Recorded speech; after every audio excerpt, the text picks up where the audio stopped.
3. Moral tales, grace and circumstance. During the course of the 1960s, Rohmer's career followed a path that was at once circuitous and yet also incredibly focused. The deviations were in no small part due to the commercial and critical failure of the Sign of Leo, which had secured neither revenue nor an audience, and the situation was exacerbated in 1963 when Rohmer rather acrimoniously left the staff of Careers du Cinema, having been co-editor of the journal since 1958.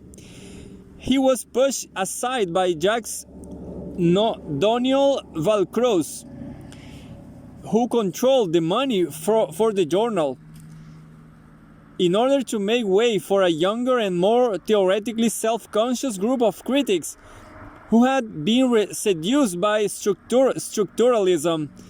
From their point of view, Rohmer was becoming an anachronism because of his refusal to follow new avenues in cultural thought and criticism, as well as his steadfast avoidance of overt politics. Neuper gives a flavor of the depth of the dispute when he reports that Rohmer, while trying to stop his inevitable ouster, actually began sleeping in his office and Careers to defend his position by physically occupying the premises. Neuper, 2002. See also Bickerton, 2006. In place of the journal, which was now close to him, Rohmer did a lot of work for French educational television in the mid-1960s, but evidently in a very independent spirit. I learned a great deal, and I was free to do what I want. I was on my own. I wrote the script as well as filming them. It was a very interesting experience. Rohmer in Pétrier, 1971. Some of these films focused on French writers such as Pascal, La Bruyère, and Mallarmé, others on authors like Cervantes and Poe, while the period prize Percival was anticipated in a documentary on the Romance, and other films explore such themes and as changes in the industrial landscape of France and urban architecture.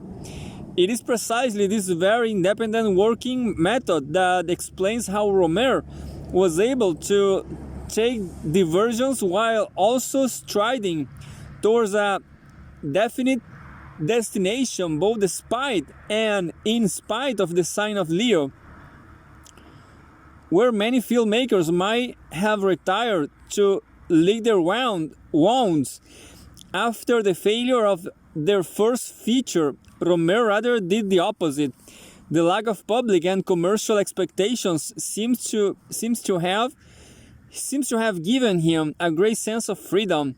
Rohmer has recalled that after the Sign of Leo, I decided to go on filming no matter what, and insisted of looking for a subject that might be attractive to the public or a producer. I decided that I will find a subject that I liked and that the producer will refuse. Rohmer went on to make a comment that is perhaps the clue to his working method and philosophy. So here you have someone doing exactly what he wants to. Doing what exactly he wants to. Rohmer in Pétrier, 1971. What Rohmer wanted to do was make the series of moral tales. This was the focus of his attention and his main concern. Through the 1960s and into the 1970s, and indeed The series is the body of work that made him a lot more than someone confined in the footnotes of the history of French cinema. The series was commenced in 1962 with The Girl at the Monceau Bakery and continued with Suzanne's Career, 1963, La Collectionneuse, 1967, My Night at Maud's, 1969, Claire's Knee, 1970, and Love in the Afternoon, 1972. The films were made sequentially, except that My Night at Maud's in the third moral tale and La Collectionneuse, the fourth. These two films were shot in reverse order because of the unviability of Jean-Louis Trintignant on the date when the shooting of My Night at Maud's was originally planned. In terms of their number in the series, the first three films are in black and white, and the last three in color. The series also gave Rohmer his first film awards. La Collectionneuse won a special jury prize at the Berlin Film Festival in 1967, and Clarice Knee was awarded a Golden Seashell at the 1971 San Sebastian Film Festival. Claire's Knee was also awarded in 1971 Prix Louis Deluc, which is given to what the prize committee judges to have been the best French film of the year. However, in these terms, My Night at Maud's was by far the most successful of the moral tales. It was given the prize for Best Screenplay by the New York Film Critics Circle in 1970, and the same award is in the same year by the American National Society of Film Critics. The film was nominated for the Oscar for Best Original Screenplay at the 1971 Academy Awards, but it will be wrong to think that this relative success went to Rohmer's head and encouraged him to break out into new ways of making movies. Quite the contrary, there is almost a sense in which the very unexpectedness of the acclaim that came to surround the moral tales was taken by Rohmer to be a sign of grace, that he had been working in the right way all along, despite early setbacks. In 1970, he gave an interview to Carrières du Cinéma, and he was asked whether success will change the structure of the series. The reply betrays grace, confidence, or arrogance. One tells oneself that success will come at one time or another. Has it changed my intentions in any way? No. I have always known that I will make the last moral tales with more resources than the first ones, because the subjects require it. Rohmer in Showalter, 1993. Chris says that the idea for the series emerged in 1960, and each contribution was envisaged as a variation of the same theme.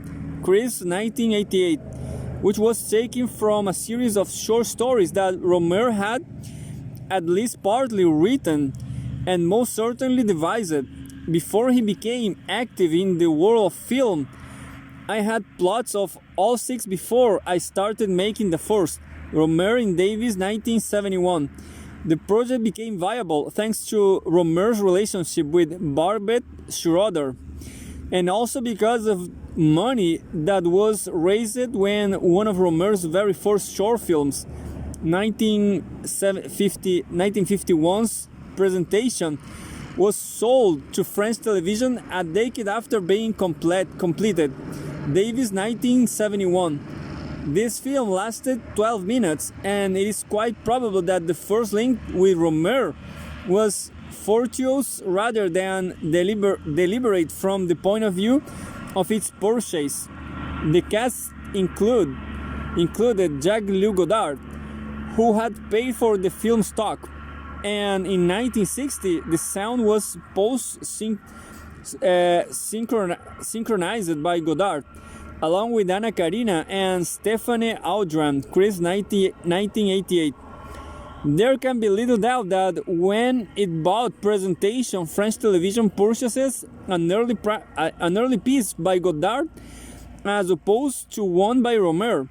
The narrative Rohmer wrote the script does, however, anticipate his later work, in that the film tells the story of Walter, who is torn between Clara and Alice. At the beginning of the film, Walter introduces the two women to one another, and after Clara leaves, he follows Alice to her apartment. He has time on his hands before meeting Clara later on. Alice tries to tempt Walter by cooking him a steak. Walter refuses and trudges off into the snow, presumably to meet with Clara. When the film reappeared after Godard had become well known, Alice had become Charlotte, and the piece itself was renamed Charlotte and Her Stick. Chris 1988. It became one of the 3 installments of Charlotte and Veronique. Showalter 1993. Some of the seeds of the moral tales can be found in this early piece. In a nice image, Rohmer once said that the stories told in the moral tales are rather like someone who, while walking, gets lost, indulges in a escapade, takes a detour, and then returns to the road. Rohmer in Davis, 1971. Rohmer identifies the connection that links each of the 6 moral tales as the idea of showing a man attracted to a woman at the very moment when he is about to marry another. Rohmer, 1989. Again, a man looking for one woman meets another who does not in the last resemble the first one. Rohmer and Davis, 1971. Before returning to the first, the lack of resemblance between the two women is usually conveyed by their different hair color, taste in fashion, or more subtly, the places in which they are encountered in the film. This is all reflected in The Girl at the Monsieur Bakery, in which the unnamed male protagonists make a date with Sylvie. However, she does not turn up, and in this boredom, the man goes to a baker, where Jacqueline serves him. After repeated visits to the baker and some flirting, he asks Jacqueline on a date, but on his way to see her, meets Sylvie once again. She explains that she disappeared because of a badly sprained ankle, and she and the man go for a dinner together. The retrospective narration tells the audience that the man and Sylvie married 6 months later, and Jacqueline left the baker to work elsewhere. In this film, Sylvie is tall and blonde, Jacqueline shorter and dark-haired. Furthermore, Sylvie is encountered on the street and Jacqueline invariably behind the counter of the shop, serving customers. Meanwhile, in La Collectionneuse, Adrien combines business with a holiday near Saint-Tropez, while he waits for his fiancée to return from a trip to London. When Adrien is deserted by Michano, he convinces himself that Aide's indifference is a mask for her attraction to him. But rather, despite himself, Adrien avoids temptations temptation and escapes from what he's convinced is Haide's trap. Claire's knee tells the story of Jerome, who becomes obsessed with the knee of the Eponius Claire, a 16-year-old girl who barely notices his existence, and who certainly does not notice when Jerome caresses her knee.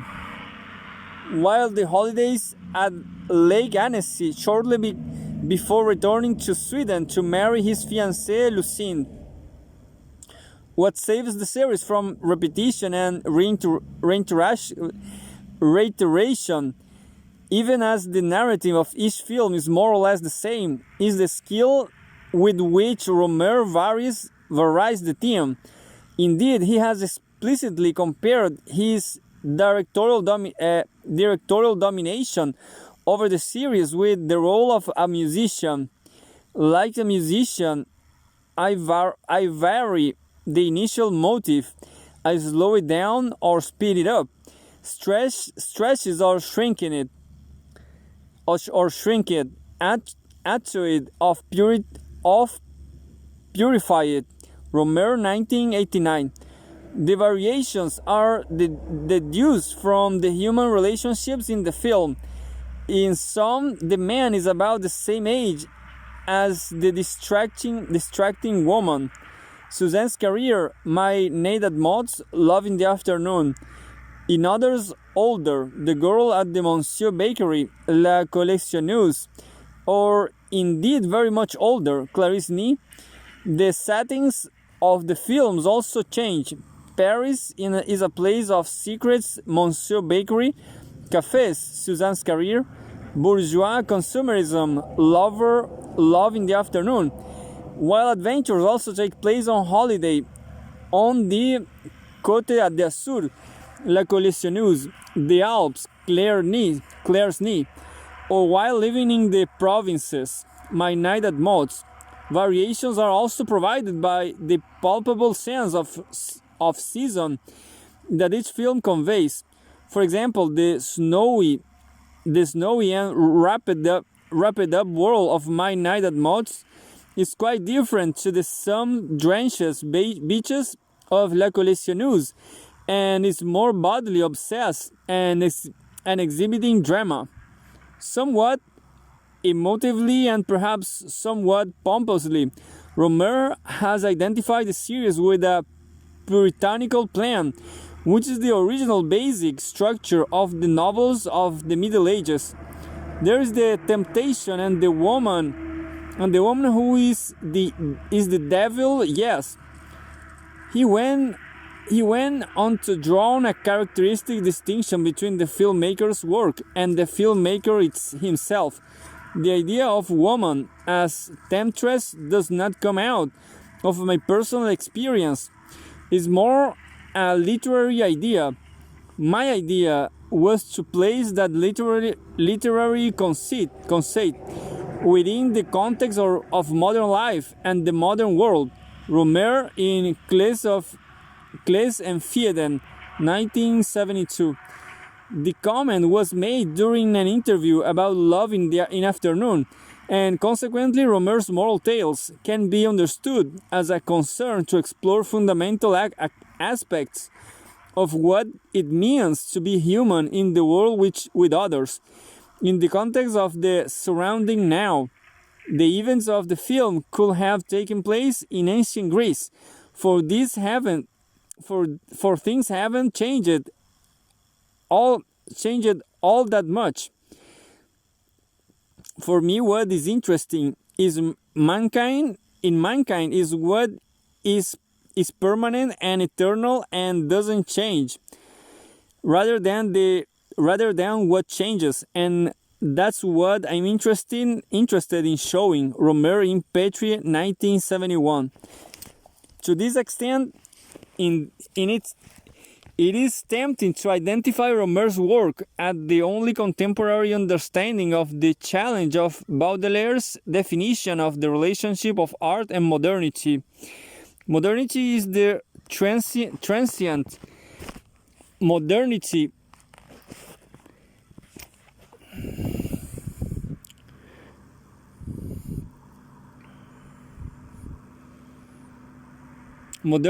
is the transient, the fleeting, the contingent. It is one half of art, the other being the eternal and the immovable. Baudelaire, 1992. Now the problem with that definition is the way that it tends to be read. The focus on modernity as the contingent and transient often leads to delights with the present that are too easily and steadily and really seduced by the fashionable. Specifically, there is a tendency for art to become more or less imaginative of the contingent, either in terms of its content or its seduction by monetary systems of value. Yet Baudelaire stressed that the contingent and the transient, in a word, the circumstantial, is only one half of art.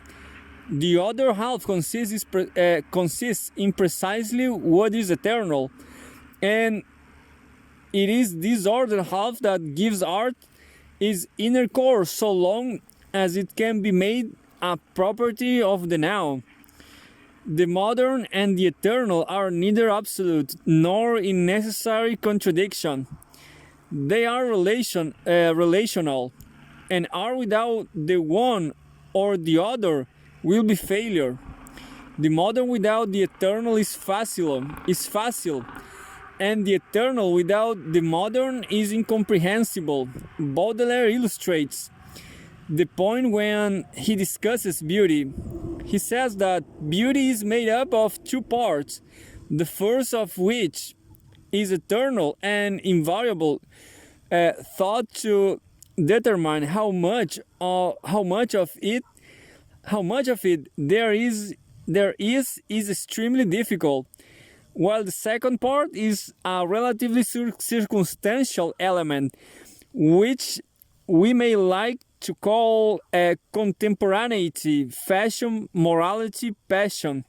Baudelaire went on, without this second element, which is like the amusing, teasing, appetite, witting, coating of the divine cake, the first element will be indigestible, tasteless, unadapted, and inappropriate to human nature.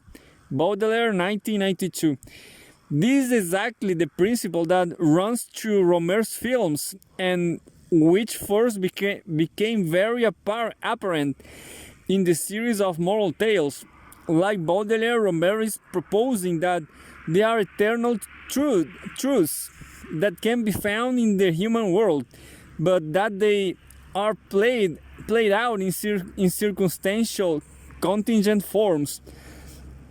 The argument connects to the theological principle that the miracle of grace erupts into the world in a way that is always contemporary, and also that attention to the now ought not to blindside from the possibility that it might contain intimations of the eternal. Perhaps it is pertinent to open even wider the aperture provided by Baudelaire, and to propose that Rohmer is the painter of the fleeting moment and of all that it suggests of the eternal. Baudelaire, 1992. Although there is a distinctly Catholic dimension to Rohmer's dealings with the eternal, there is a narrative sense about it too.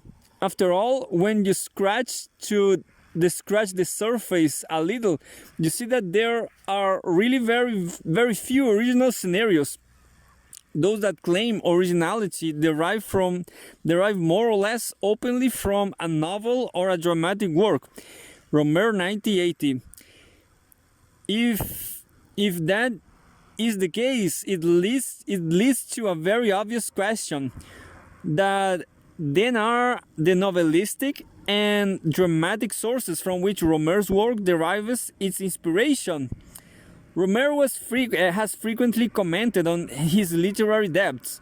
For example, when discussing the moral tales, on one occasion he said, "I never stopped rereading Balzac, Dostoevsky, Meredith, or Proust, rich, prolix, involved writers.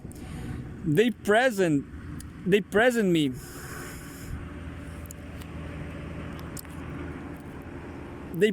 with a world living its own life."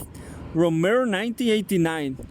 On another occasion, he told an interviewer that he knew Jules Verne by heart, liked the Comtesse de Ségur a lot, and I loved the Great Russians, with maybe the exception of Tolstoy. Outside of Proust, I really don't know any 20th century French authors well. Among English authors, he mentioned Thackeray, George Meredith, and Robert Louis Stevenson. Rohmer in Chase and Feeden, 1972. Again, my authors are Balzac and Victor Hugo. Rohmer, 1999. Of these writers, perhaps the least well known is the Comtesse de Ségur, born in 1797. She was a popular French Catholic writer of short stories for children before her death in 1874. As for the moral tales themselves, James Monaco argues that their literary roots can be traced back to medieval Provence, and in particular to troubadour stories of courtly love, with their emphasis on their inner sufferings of love as obsession. Monaco asks, theoretically, what better description could there be for Jerome's obsession with Claire's knee, Frederick's fascination with Chloe, or Adrienne's anger and Haydée? According to Monaco, what Rohmer manages to do in the moral tales is take the moribund from of courtly love and insert it into the present. Monaco, 1976. In the light of this connection, it might be said that the moribund form is used at once to revive its memory and to provide a counterpoint and an eternal counterpoint, maybe to an exclusive focus of what is contemporary and fashionable. Indeed, even as La Collectionneuse is the variation of the theme of the moral tale that is the most obviously seduced by the fashionable and contemporary, it is perhaps also the installment in the series that most reveals its literary antecedents. Rohmer has said that La Collectionneuse has a fairly marked fashion side to it, but I managed not to be its slave, but to dominate it. Inserting my characters into time has never been a problem. It's a matter of course. Rohmer in Showalter, 1993. In other words, the characters themselves are conceived out of time. They represent what Rohmer believes to be inner human truths that do not change too much and that are therefore eternal, even though they are always embodied, practiced, and wrapped in the now. This exploration of the eternal and the transient is possible because the roots of the moral tales and the characters that dramatize them are to be found to a considerable extent in pre-revolutionary literature. Showalter points out that the genre of the moral tale was introduced to French literature in the middle of the 18th century by Jean-François Marmontel. Between 1758 and 1760, Marmontel published separate stories, the pieces that were collected in 1761 as his volume of moral tales. And he says that it is characteristic of Rohmer to ally himself with tradition In fact, with an archaic tradition, he is a classistic, following the stylistic principle that one says less to say more, and seeking always the permanent and universal elements rather than the fashionable and ephemeral. Showalter, 1993. Somewhat traditional literary references do indeed run through Rohmer's moral tales, although Marmontel himself is never directly cited, and Rohmer has claimed that he has never read him. Rohmer in Jamón and Plagiano, 1982. For example, My Night at Maud's revolves around a debate with Pascal, while Krebs identifies connections between Claire's knee and Rousseau's Confessions. Krebs, 1988, and Hannah Charney points the same film in the direction of Rousseau's La Nouvelle Héloïse. Charney, 1973. Frederick in Love in the Afternoon reads Bougainville's voyage around the world during his commute into Paris, and this film also betrays traces of Diderot and Flaubert. Showalter, 1993. Charney, 1973. Debts to classical literature are not confined to the series of moral tales, as its very title implies, the series of comedies and proverbs, to which Rohmer devoted attention in the 1980s, also contains a glance to tradition, this time to Musset. Although the Comtesse de Ségur is credited by Rohmer with having written the little book that I always loved when I was small, called Comedies and Proverbs. Rohmer in Hammond and Pagliano, 1982. According to Raymond Durgnat, Rohmer is nothing less than the last gleaming of the Enlightenment, who has followed its dramatic form by transposing 17th and 18th century courtly love and culture to the bourgeoisie. Durgnat, 1990. However, Rohmer does not merely quote these Enlightenment and courtly texts, and neither does he use them merely as ironic devices, although that does happen to some extent, and at once comically and wistfully, in Love in the Afternoon, with its image of a commuter reading about global exploration. James Monaco gets it right when he says that what Rohmer takes from the classic tradition to which the films refer is a mood, an allusion, light touches, washes that subtly color the milieu of the films. Monaco, 1976.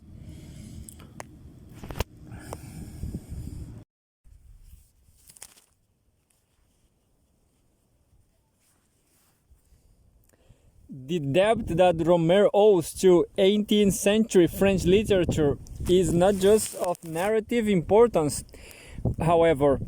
It also explains the precise meaning of the word moral for the series of moral tales. In English, the word moral refers to the distinctions between right and wrong. By this definition, it could be presumed that Rohmer's series consists in studies of how a group of characters conduct themselves in terms of those standards. By this definition, then, moral tales will be moralizing, but that is not at all the genealogy of the word upon which the series relies. Rohmer draws on a French tradition of the moralist that has nothing to do with moralizing. He says that a moralist is someone who is interested in the description of what goes on inside man. He is concerned with states of mind and feelings. In other In order to illustrate this tradition, Rohmer gave a list of names that almost catalogs the by now usual suspects. In the 18th century, Pascal has a moralist and a moralist in a particularly French kind of writer like La Bruyère or La Rochefoucauld. And you could also describe Stendhal as a moralist because he describes what people think and feel. In these terms, the moral tales are moral to the extent that they focus on characters who think and talk about their actions and feelings, and how are often so wrapped up in themselves that they miss what is glaring out around them. The moral tales are about people who like to bring their motives, their reasons for their actions into the open. They try to analyze. They are not people who act without thinking about what they are doing. What matters is what they think about their behavior, rather than the behavior itself. Rohmer in Petrie, 1971. Thus define that Rohmer's take on the moral tale connects to the genre of character writing that was popular in England and France in the 17th century, and practiced by the likes of La Bruyère. This genre involved the development of character sketches that had been originally written by the ancient Greek writer Theophrastus. Each sketch defined a trait such as vanity, and then described the speech and actions of a character that illustrated it. Behind the garb of fashion, Rohmer's moral tales fit in with this particular tradition very well, and perhaps it is not far-fetched to suggest that it is from it that the films derive the unchanging character types that feature in them. For example, Rohmer's male characters are often versions of the character type that is defined by its petty pride. Adrien and Jerome, in different ways, are both possessed of a vulgar appetite for distinction. The man of petty pride is of a kind that, when he is invited out to dine, must needs find place to dine next to the host. Theophrastus, 1929. And it is indeed noticeable that Jerome in Claire's knee is always a little too careful about where he sits, and always a little too pleased to be sitting next to his companion at dinner. Meanwhile, Adrian, the antique dealer who tries to use idea to help seal a deal with the odious American Sam in La Collectionneuse, is a perfect illustration of Theophrastus' maxim that the pitifully proud man does not buy for himself, but aids foreigners in exporting goods abroad, and when he does so, lets the world know it. Theophrastus, 1929. In Rohmer's work, they're entirely sociological or indeed political. It will not drown so obviously on these literary roots, but neither will it be able to explore the relationship of the eternal and transient, the circumstantial. If Rohmer were to focus entirely on the sociological or political, then, from its own point of view at least, the work will lose sight of the eternal and unchanging and become nothing more than mimetic with the now. In short, the work will be as fashionable and superficial as the appearance that it represents. Yet it is precisely because of their sustained debt to pre-revolutionary literature and because of their avoidance of the sociological and political that the moral tales have come in for criticism. David Thompson has linked Rohmer's debt to his mindedness.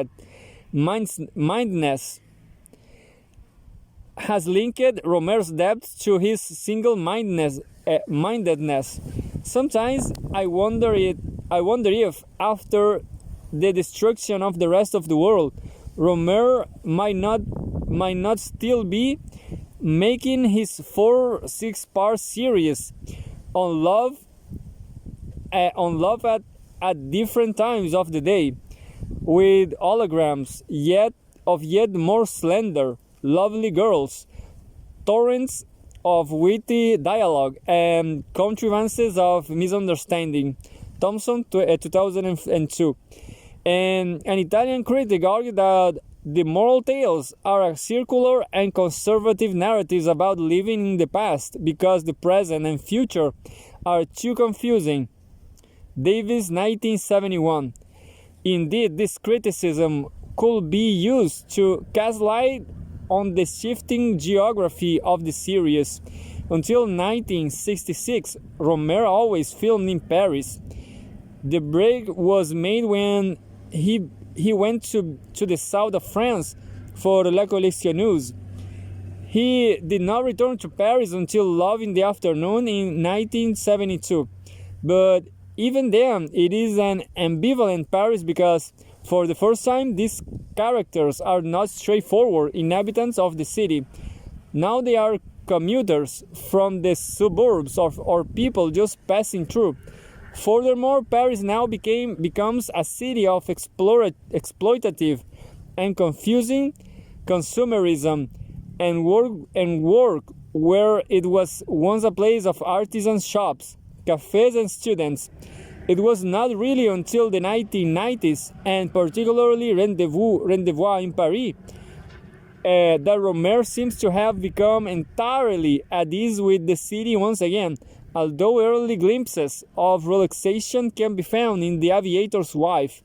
Not to put too fine a point on the matter, in the mid-1960s, Paris disappears for some while. Why? At one level, the answer could be considered to be very simple. Perhaps Rohmer temporarily moved away from Paris in the mid-1960s because the series of moral tales demanded that he film elsewhere. But it is also possible to argue that this shift of geopolitical focus involved politics. Quite simple, Rohmer's work misses out the events of May 1968. It is noticeable that when Rohmer films students in the mid-1960s, such as Heide, they are entirely concerned with personal pleasure and never give any obvious thought to political events. Of course, the defense of Rohmer is that from his point of view, May 1968 was little more than a passing distraction. But this could also be interpreted as a failure of realism. Perhaps it is valid to charge the moral tales with the replacement of politics by aesthetics, of class with conscience and monopoly capitalism with morality. Norman King implies such a charge against my night at mods. The world we are confronted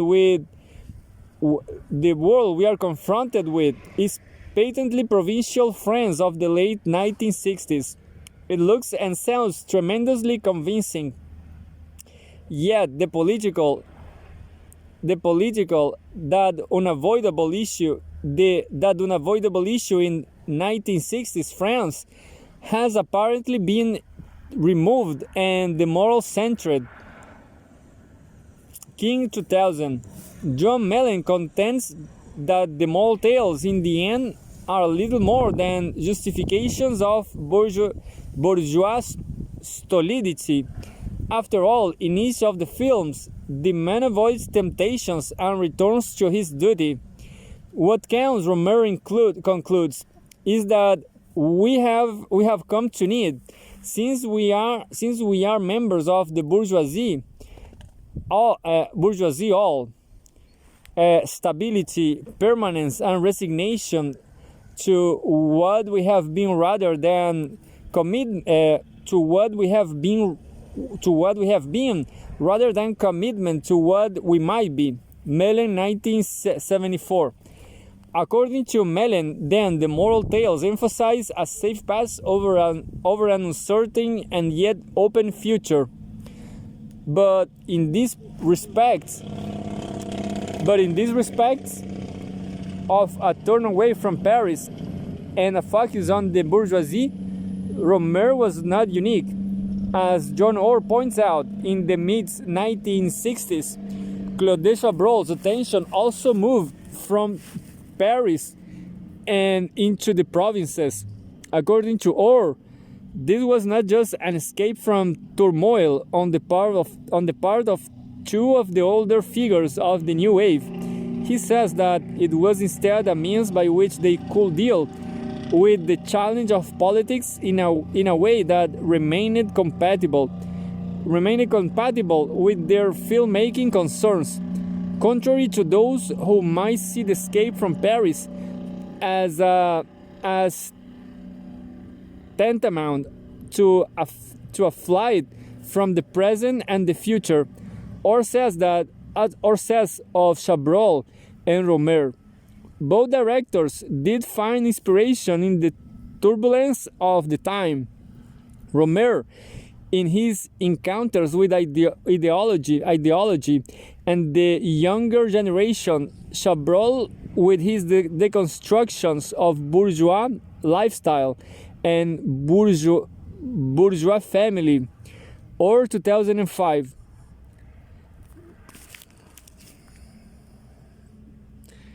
The problem with a connection of Rohmer's work to the absence or however indirect presence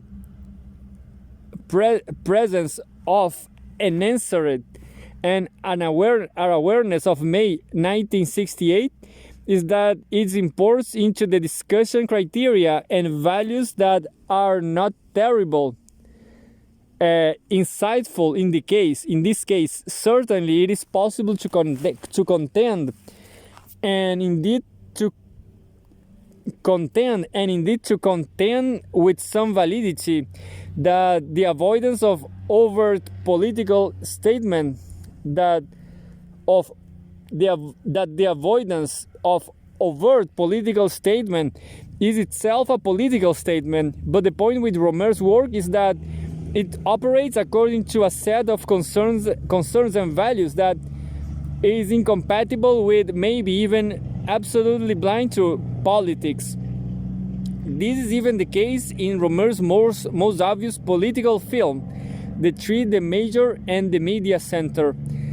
One does not have to scratch the surface story about nouveau-rich socialists too much to find lurking beneath a very traditional, if not indeed classical, comedy revolving around the country and the city. The concern that runs through Rohmer's work is that of the relationship of the eternal and the transient, and the values are derived from Catholicism. Rohmer is not a political filmmaker, but he is most certainly a Catholic filmmaker. But even then, he is a Catholic filmmaker of a particular sort. He does not indulge in apologetics or propaganda, rename it. Remember, Rohmer is a moralist, not moralizer, because the films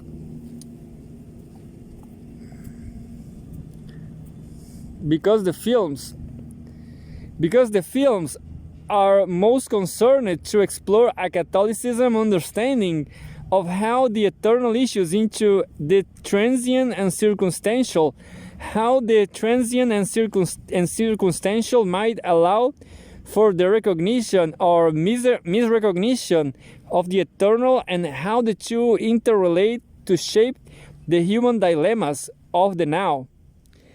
They take for granted what apologetics and propaganda will seek to justify. Indeed, it is fitting to apply to Rohmer a comment that he and Chabrol made about Hitchcock.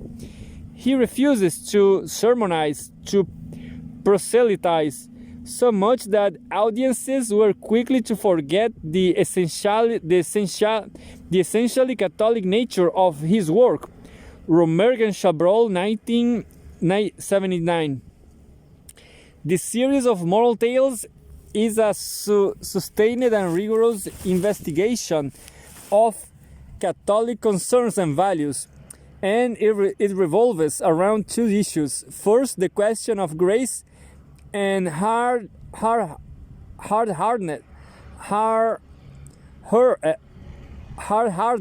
and second, the matter of the circumstantial and its denial.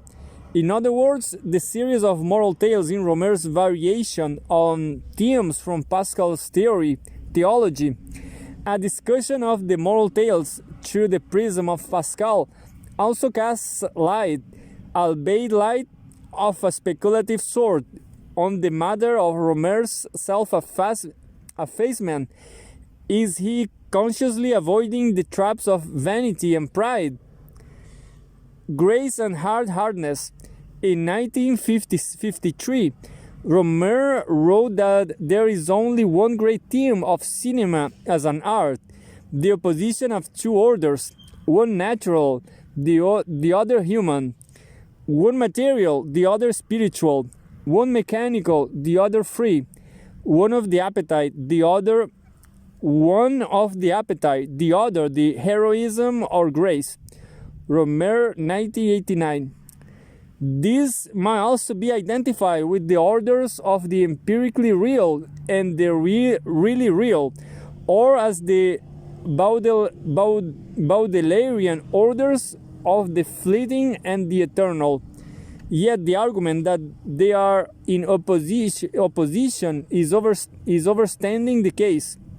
Were Rohmer actually to hold that view, he will also be required to hold two positions that will gut his work of any integrity of its own.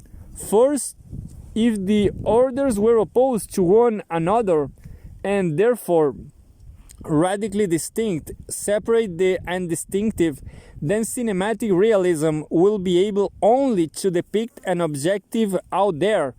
There will and could be no resonance to the cinematic image itself, and only an indifferent and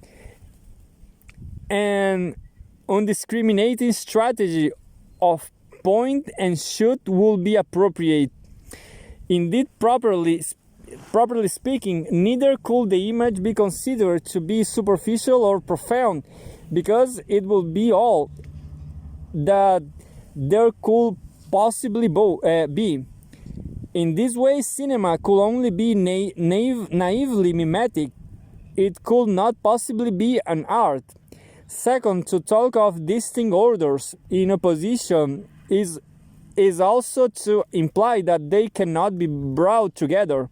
The logic of this opposition is that any theologia, that is, any word about God, would be quite impossible if God were always and eternally in opposition to the natural or material.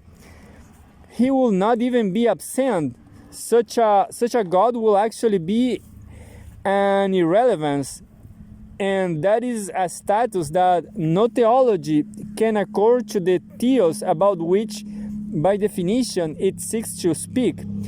Pascal pointed out that if there never had been any appearance of God, this eternal deprivation might have as well corresponded with the absence of all divinity. Yet God has appeared, and if he appeared once, he exists always. Pascal 90:31. Consequently, even perhaps it is better to say, especially the absence of God raises questions to be addressed.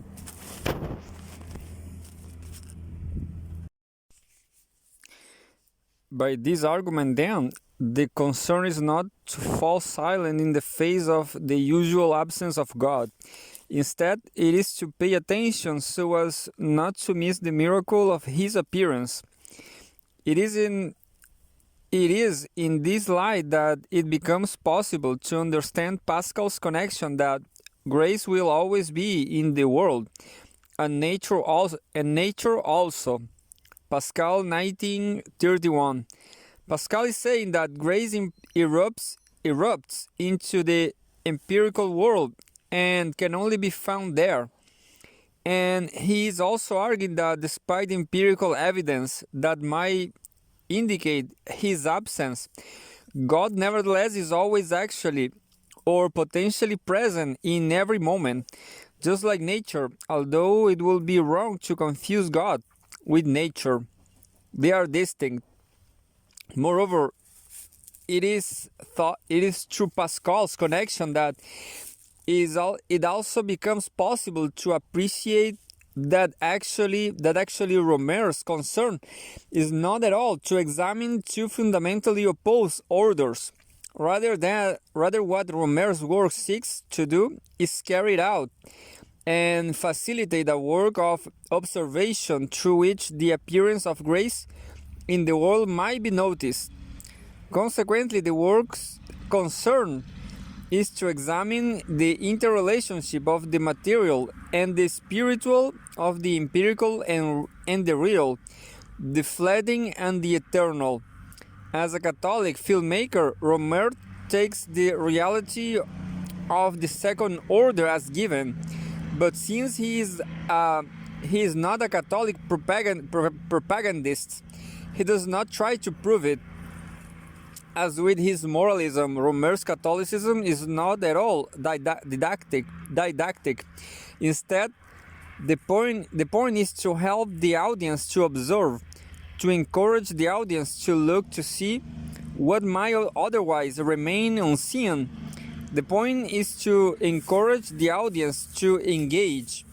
Their observation has to be extremely attentive, since grace appears unexpectedly and rarely with a crash of thunder.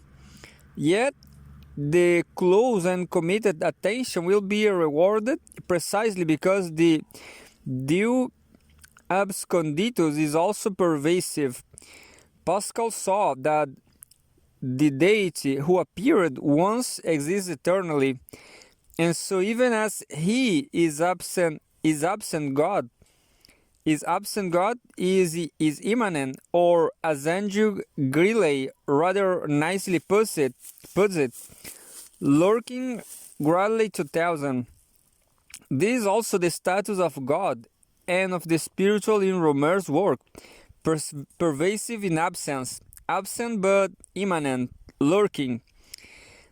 Where then is lurking divinity to be found? If grace is always in the world, where in the world it is appropriate to start looking? It is obviously appropriate to look to nature as creation, as Rohmer implies in such films as Four Adventures of Reinette and Mirabelle. But that is not the only place to seek the miracle of grace. With his express interest in humans, in their surroundings, Rohmer intimates that it is primarily necessary to look at men and women and their interactions in the world that they have made or been given, the world which they appropriate or which expropriates. This is an Orthodox Catholic anthropology. The human is identified as the pinnacle of empirical creation, and to be human is to be in the world with others. In short, to be human is to be social.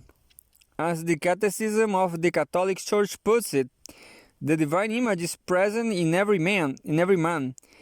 It shines forth in the communion of persons. Paragraph 1602. For example, Pascal repeated the argument of Saint Augustine that God acts both on and through men and women. God does not just give grace to an individual as a direct gift. He also makes it available to the individual through relationships with others. Moriarty, 2003. Even though the gift therefore might be missed if the other is treated inappropriately and with a lack of regard to the divine image that they possess. Consequently, it is necessary to pay exceptionally close attention to these relationships to see what they might disclose. Yet, there can be no guarantee that the looking, however attentive it might be, will indeed disclose an appearance of the spiritual, real, or eternal. The point is precisely that God lurks and reveals himself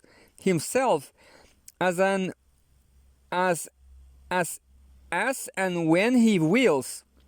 God is absent but still immanent, as opposed to eternally absent or obviously present, and as such Rohmer's films are curiously suspenseful. John Orr says that the suspense in Rohmer's work revolves around the outcome of relationships, the endpoint of intimacy, or 2005. And that is right. There is suspense about whether Claire's knee will be caressed or whether Frederick will go to bed with Chloe. Yet there is much more to the matter than this kind of erotic suspense alone. There is also suspense for the audience as to whether the characters in the film, or indeed the members of the audience themselves, have spotted a hesitant moment of the eruption of grace into the world, and whether in fact there has been any such eruption. It can be easily missed because what Orr calls the clinching detail is always to be found in the empirical and the ordinary, or 2005. And so the discussion returns to Pascal's claim that grace is always in the world. However, the world can be only seen if it is turned into a question mark, and if it is taken as less than entirely given. If the audience is going to be encouraged and engaged to look for signs of the lurking God, and indeed if the characters are going to be in a story as opposed to a simple documentary, then the ordinary and empirical has to be given as an opening to immanent grace. This creates a problem for so strict and fundamental a realist as Rohmer. Quite simple, any use of non-realist devices is immediately inadmissible. To this extent, it is useful to compare Rohmer with Kieslowski. For instance, in films like The Double Life of Veronique and Three Colors Blue, Kieslowski intimated immanence through devices such as light reflecting on a wall and on Juliette Binoche's face, respectively. The Double Life of Veronique includes a scene in which Veronique is in her apartment shortly after the death of Veronica, and a golden light plays around the room. Veronique goes to the window and sees a boy holding a mirror out of a window opposite. The suggestion is that he is the source of the reflection, but he is shown to go back inside, and the golden light continues to move around the walls. The implication clearly is that the light's only possible source is spiritual, and that it will only be seen for what it is. That is as much more than an irritating reflection on a sunny afternoon. By those who are sensitive enough to see it. The heavy hint is that the light is in some way the spirit of Veronica erupting into the world of Veronique. In three colors, blue, the immanent aspect of the reflection is made extremely obvious to the audience because it shines up on Julie's face from a non-material source and happens seconds before Olivier arrives. The man to whom she eventually manages to reconnect with the world of human emotions after the death of her husband and daughter in a car crash. This time the intimation is that the reflection signals and anticipates the act of grace that is Olivier's appearance. But it must be said that Kieslowski makes the point with a bombast that is absolutely alien to Rohmer territory. Rohmer's realism means that an anticipation of the Kieslowskian sort is impossible. Rohmer's work has to be considerably subtler. Kieslowski brings the immanence to the empirical from outside and rather ostentatiously, whereas Rohmer is required by his realism to attempt the far more difficult task of blasting out of the empirical the space of a now, in which the lurking God might be glimpsed.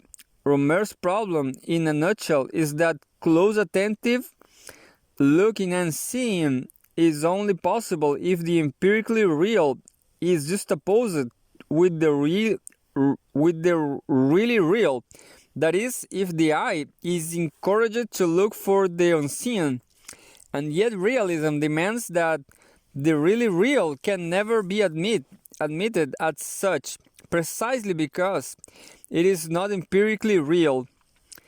The resolution of this problem is found in the narrative of each of the installments in the series of moral tales. Each of these films revolves around possibilities that emerge as soon as the main character diverges from the routines of ordinary empirical life and is situated in a unique now.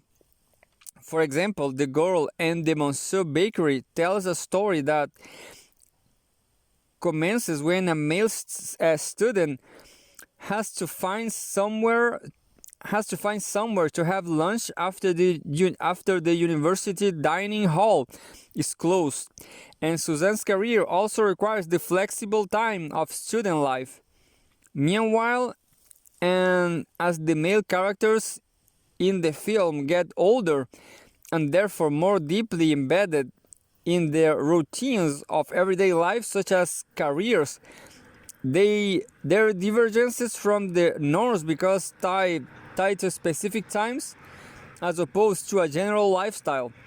Consequently, La Collectionneuse and Clarisse Ni similarly emphasize holidays. My Night at Maud's takes place around Christmas, and Loving the Afternoons Frederick has so much spare time when others are working because he has nurtured a predilection for late lunches. I hang on until 2 to avoid the lunchtime crowds. Anyway, I generally don't eat a big lunch, but go down between 2 and 3. I generally avoid business lunches. Rohmer, 1980.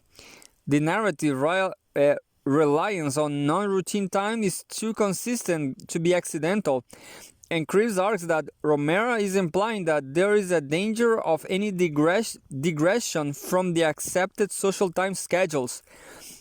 A process of metonymy equates such deviations with other unnatural acts. Indeed, for Frederick, the afternoon becomes, within the context of this film, a sign of all that is negative and unnatural, of all his anguish and uncertainty. Crisp 1988. If Crisp's argument is accepted, it is worth wondering whether there is indeed some validity to the charge that Rohmer's films are a defense of bourgeois stolidity. After all, if the simple act of taking a late lunch is tantamount to a pact with the devil, Crisp 1988, then it could be argued that there is a very clear message that redemption lies in utter and absolute predictability, and in the acceptance of social norms.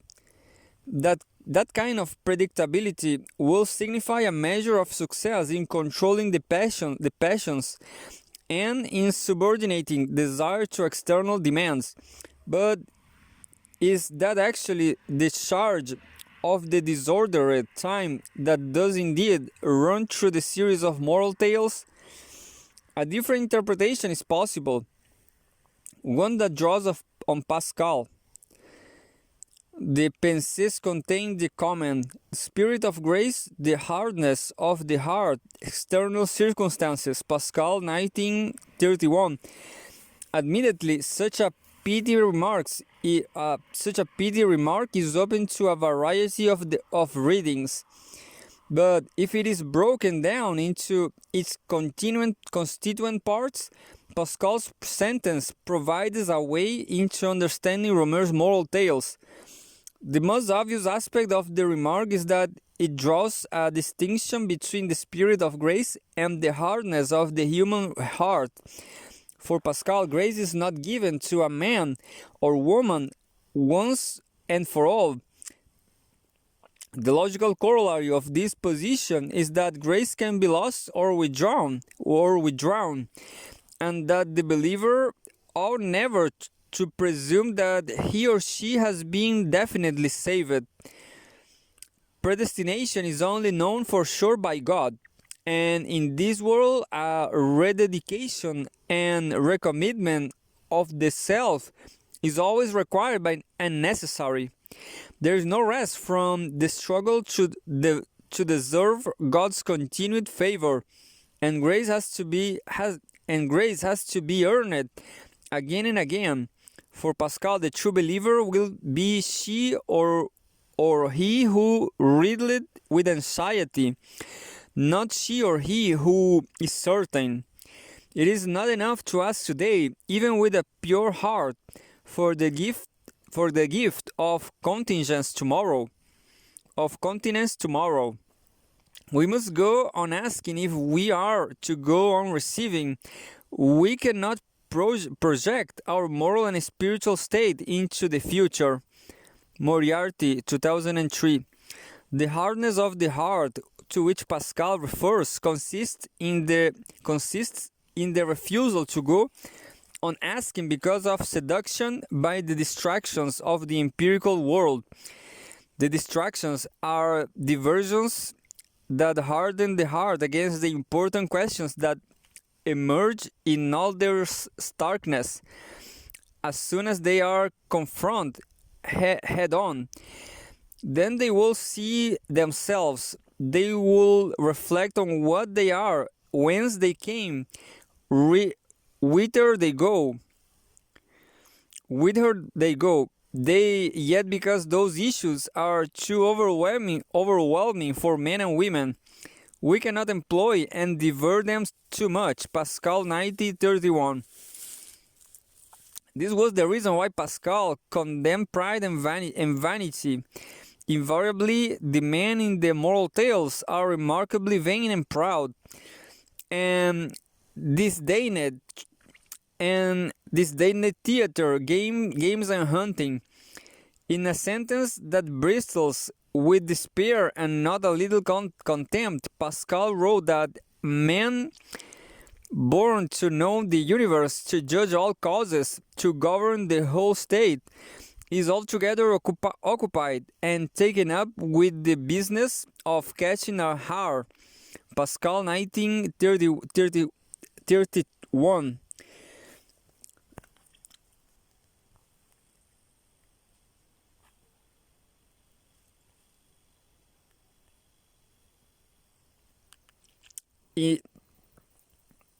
Pascal 1931. Is this the Pascalian nub of Rohmer's refusal to put himself before his work?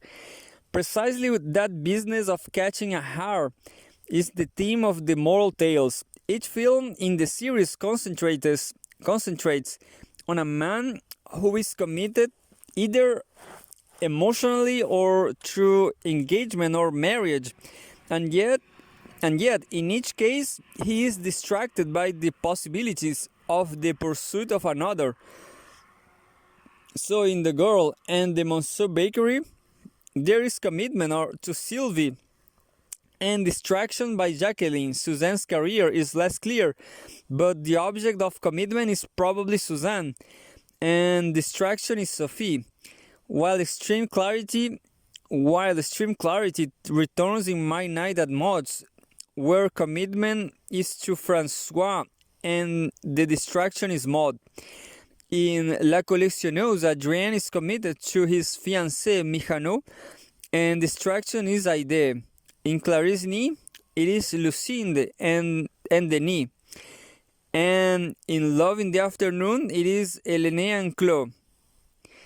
The films emphasize the distraction that is offered by this second set of women, or at least the films raise questions about precisely what kind of attention is going to be paid to them.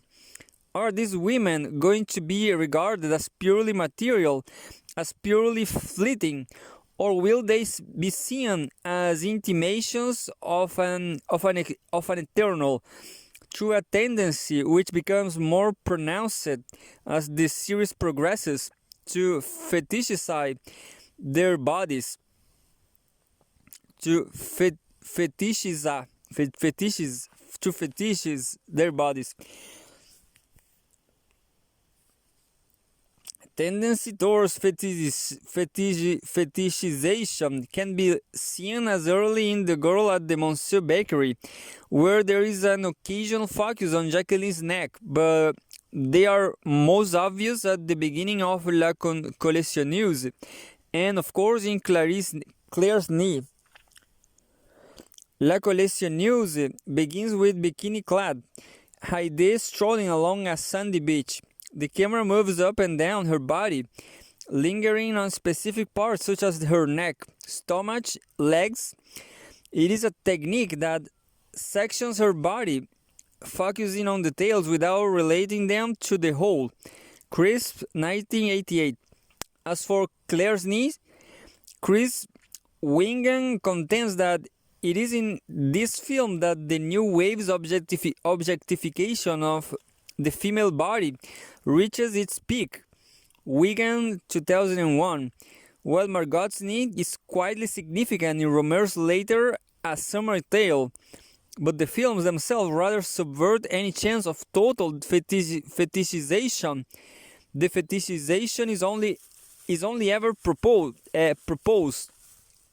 It is never enforced, and consequently a question is being asked of the audience itself.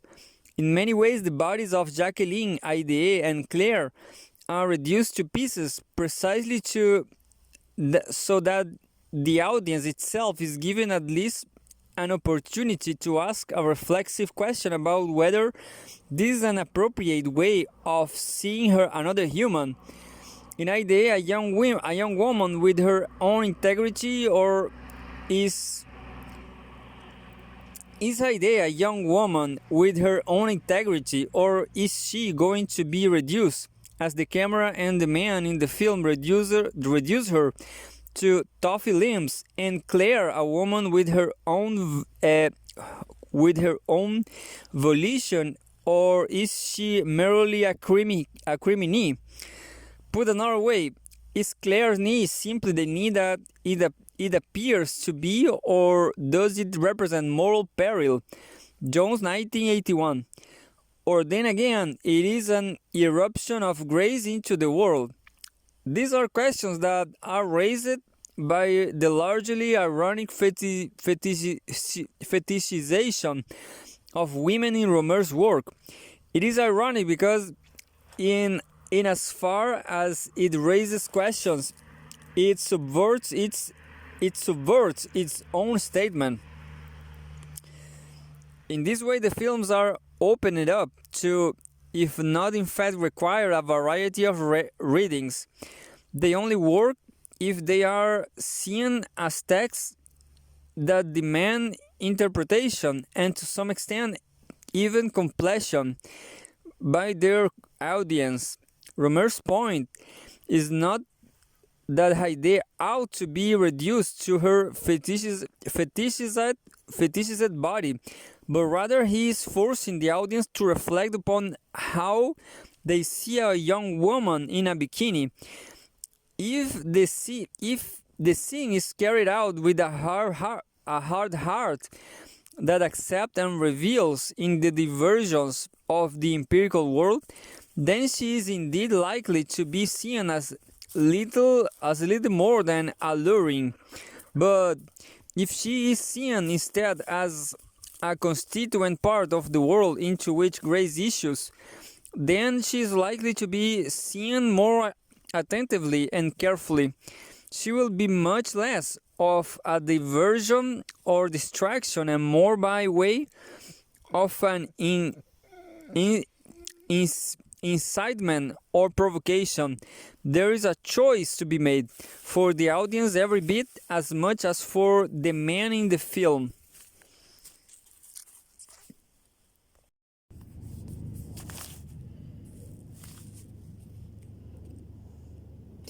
Indeed, the question of choice runs all the way through the moral tales. There is the choice between the fiancé or wife and distraction that confronts the man in the film.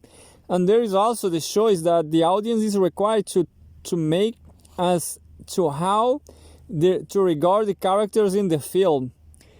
The matter of choice is woven into the whole fabric of any Pascalian position, since if God is hiding or at most lurking, it is ultimately necessary to make the decision for or against him on the basis of wager. Pascal famously argued that according to reason, the wager can only be made in favor of God. If you gain, you gain all. If you lose nothing. Wager then, without hesitation, that he is, Pascal 1931. My Night at Maud's includes the acute to this precise passage, and it is quoted during the nocturnal conversation that contains the themes of the film. Ennis, 1996. Pascal appreciated that this choice could not of itself lead to faith, and therefore he contended that after the wager it is necessary to convince yourself, not by increase of proofs of God, but by abatement of your passions. Pascal 1931. In other words, the wager is understood by Pascal to lead necessarily to certain dispositions and commitments of the self. It is not an abstract intellectual exercise alone, but ought to lead to relentless control of the passionate self, such that the moment of grace might be noticed when and if it erupts to, and so that if it is given once, grace might never be retraced in the future. As such, the condemnation of digression from conventional time routines that runs as a thread through the moral tales is much less a defense of bourgeois predictability than it is an argument about the rightful disposition for attentiveness to grace. Rohmer is not saying that life needs to be orderly if it is going to be stable, or predictable if it is going to be moral. He is saying instead, like Pascal, that empirical everyday passions need to be controlled if real life is going to be glimpsed at all. It is a statement about disposition, not the time keeping skills of bourgeois professionals. To this extent, the narrowness of the sociological terrain that is mapped in the moral tales, and for that matter in all of the Rohmer's work, is quite besides any significant point.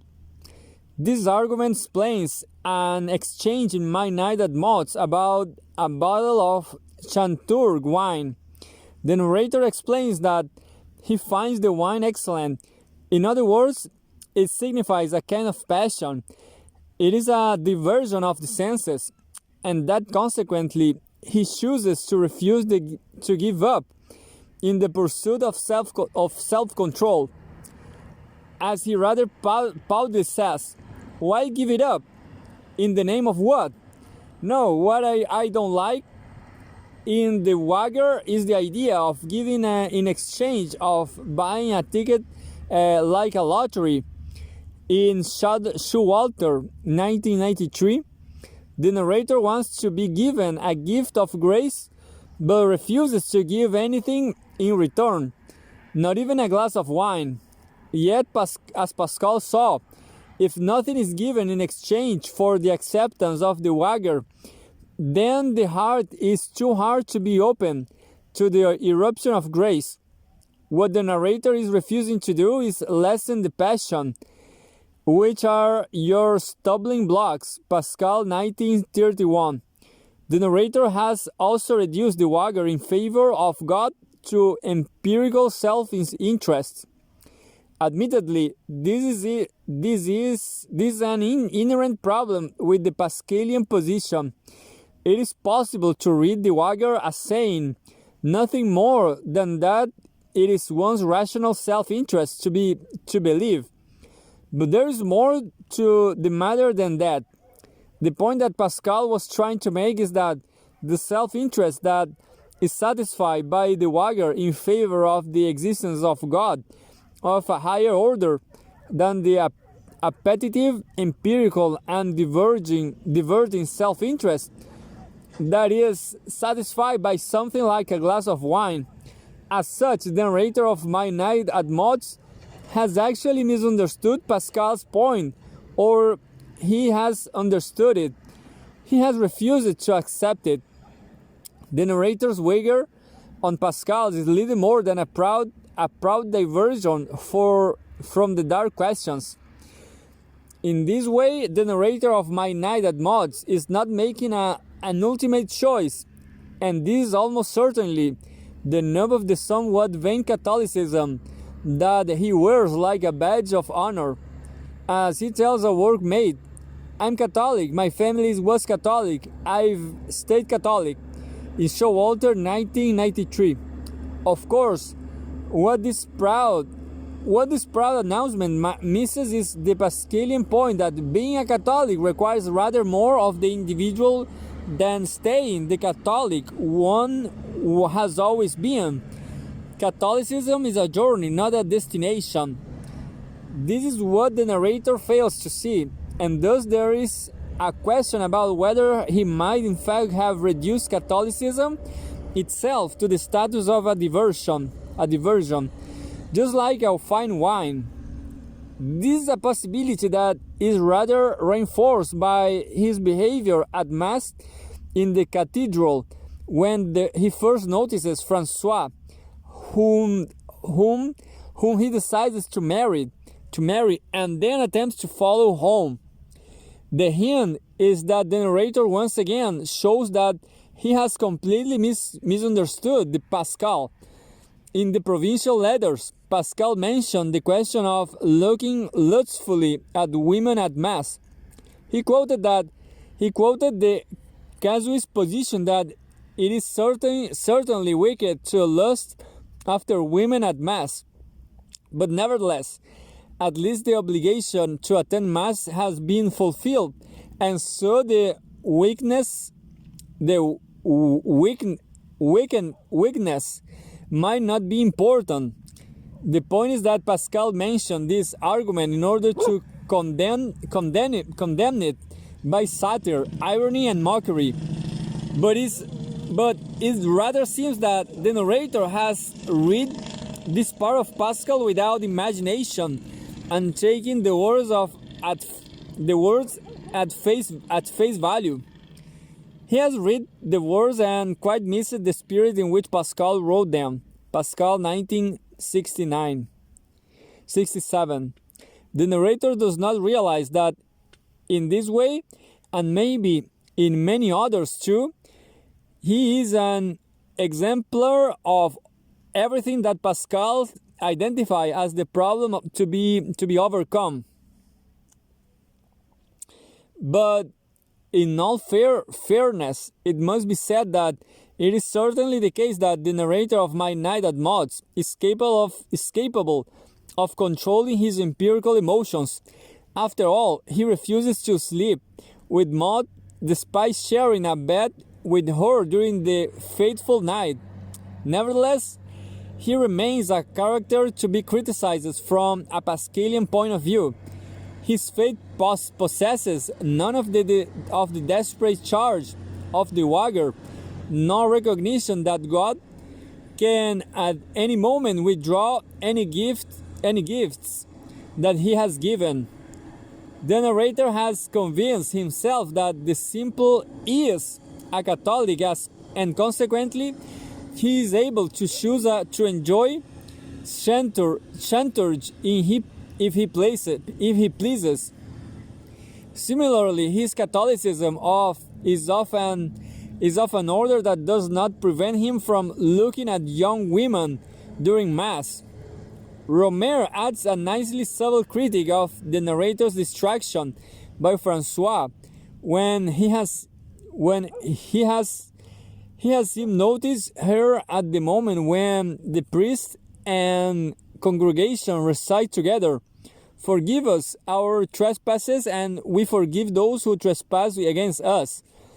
And let us not into temptation, but deliver us from evil," in Showalter 1993. As the film progresses, it becomes clear that Francois is not the innocent virgin that the narrator believed his future wife to be, since he is rather on the rebound from an affair with Maud's husband. Consequently, the audience is required to do a lot of interpretation and to try to work out for itself. Without moralizing guidance from Rohmer himself, whether Francois is indeed the personification of grace that the narrator believes her to be, or whether grace might in fact have appeared in the narrator's world in the guise of Maud, or perhaps there was no eruption of grace, and perhaps the whole film is about self-delusion and deception. Rohmer does not answer those questions, which reappear in one form or another through the series of moral tales, because to do so will be hubris of the worst sort and a vain and proud intimation that it is possible to know the mind of God. From the first glimpse of her at Mass, the narrator of My Night at Maud's comes to believe that he is fated to marry Francois, just as the narrator in The Girl at the Monsieur Bakery professes that it was fate that he married Sylvie. Yet to talk about fate and about empirical predestination that can be confidently known in these worldly terms is actually to fly in a direction that is absolutely contrary to that advocated by Pascal. To talk about fate and empirical predestination is to suggest that material life is possessed of an almost guaranteed continuity, and indeed teleology, that it is possible to know in advance. This is a vain and proud confidence that is explicitly denied, however, by Pascal's position that grace is not given once and for all, but can be withdrawn. Pascal's thesis on grace means that he understands empirical existence to be radically contingent. One moment gives no certainty or even probability of the nature of the next. Moriarty, 2003. This is what the narrator of My Life at Mods seeks to deny through the subordination of everything to a sense of predestinate fate. Consequently, it is possible to launch a Pascalian critique of this man who has rejected Pascal's pensées on the rather hard-hearted and vain grounds that I find it rather empty, to the degree that I am a Catholic, or at least I try to be. It doesn't go at all in the direction of my present Catholicism. It is precisely because I am a Christian that I object to this rigidity. In Showalter, 1993. The narrator has failed to see that the rigidity of Pascal is actually about the control of the passions to gain benefits so much greater than wine can offer. Certainly you will not have those poisonous pleasures, glory and luxury, but will you not have others? You will see such great certainty of gain, so much nothingness in what you risk, that you will at last recognize that you have wagered on something certain and infinite, for which you have given nothing. Pascal, 1931.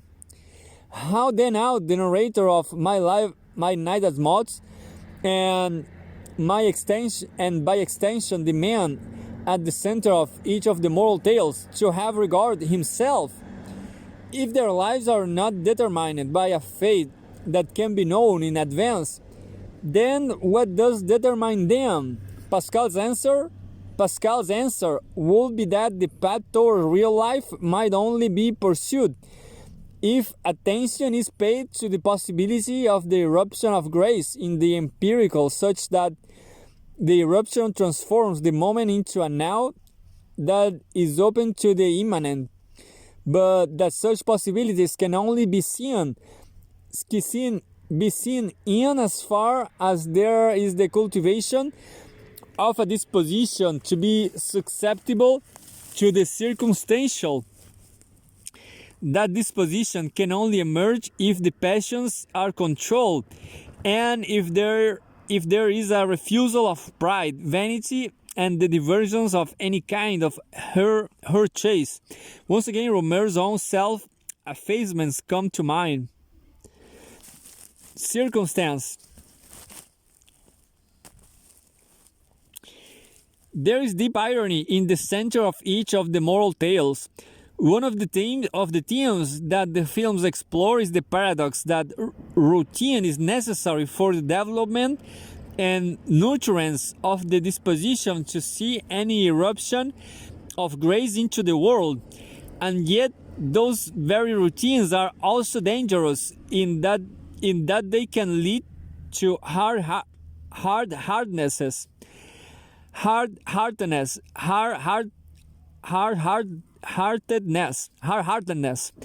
It is possible to be diverted by these worldly pleasures that the routines of ordered time provide, and thus entirely to miss the more subtle possibilities that might be present in the now. Whereas Pascal developed a position which steadfastly refuses to accept the legitimacy of diversion, Rohmer's work adopts an attitude towards men and women, and it at once more sanguine and perhaps also considerably more devastatingly realistic. Pascal believed that one must open one's mind to the proofs and confirm oneself in belief by custom. That's it, self-conditioning, but also lay oneself open to inspirations. Moriarty, 2003. Rohmer's moral tales wonder how and if that can happen. The moral tales know that men and women are inextricably and necessarily both in and of the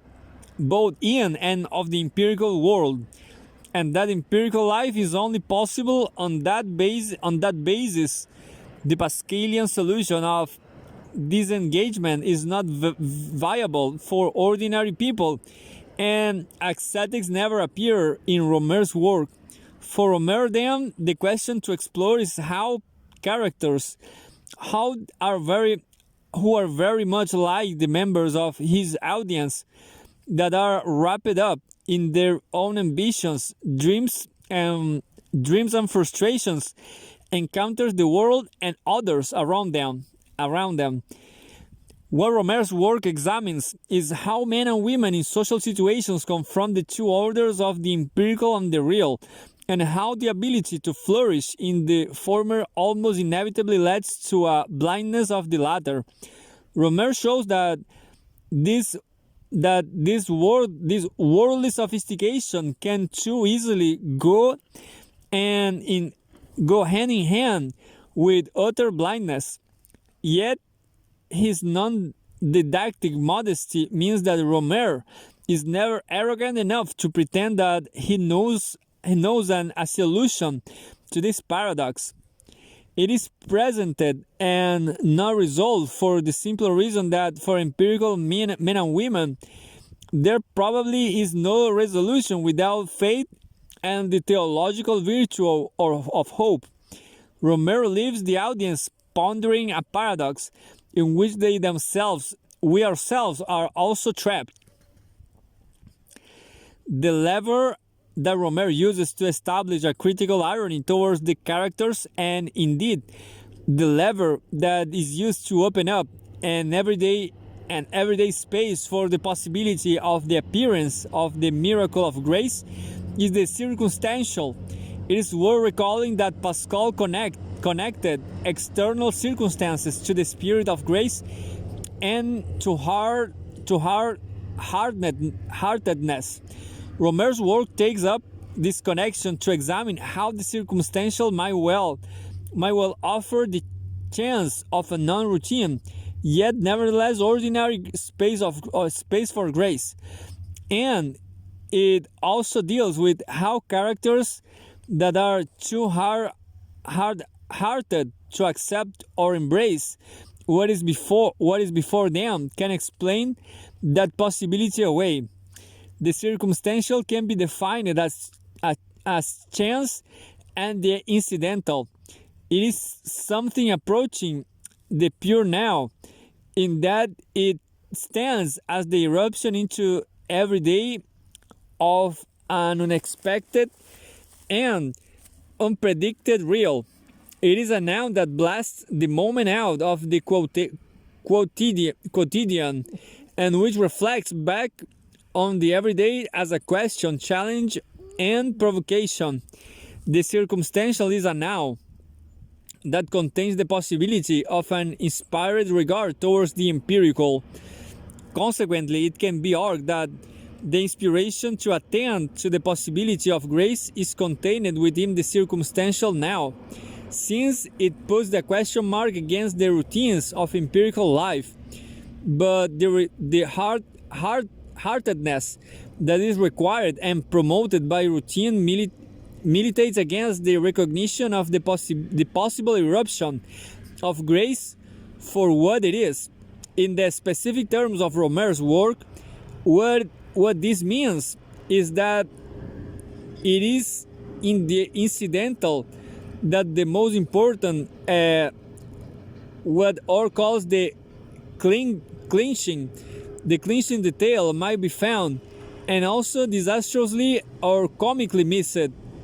Furthermore, while the possible eruption of grace is sometimes linked to natural phenomena such as the green ray, the blue hour, or trees blowing the wind, in the moral tales it is consequently and exhaustively and exclusively connected to circumstantial social encounters.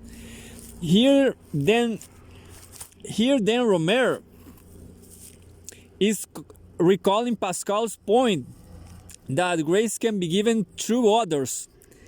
Rohmer is also taking on board the Catholic anthropology of the socialness and sociality of human being in the world. Circumstantial encounters run through the meetings that are at the center of the moral tales. It is not at all inappropriate to say that these are all films about characters that just happen to bump into one another as they go about their business. To be sure, it could be suggested that the circumstantial meetings are not at all accidental and are instead guided by divine providence and predestination. But to develop that argument would be once again to fall into the hubristic trap of presuming that it is possible to know the mind of God. And since the God of Pascal is beyond human understanding, that can never be admitted. The most that can be said is that the meetings in the moral tales might be instances of providence, although it is more appropriate to be modest and to say simply that within the films themselves these encounters are socially accidental. This modest proposition nevertheless has the distinct advantage that it returns the work of the interpretation of the circumstantial to the audience, and therefore the films again require a close, attentive engagement of and reading. With this argument, I am not at all saying that the films do not deal with divine providence. My point is rather that for us there is absolutely no way of knowing if the relationships in the moral tales are predetermined or not.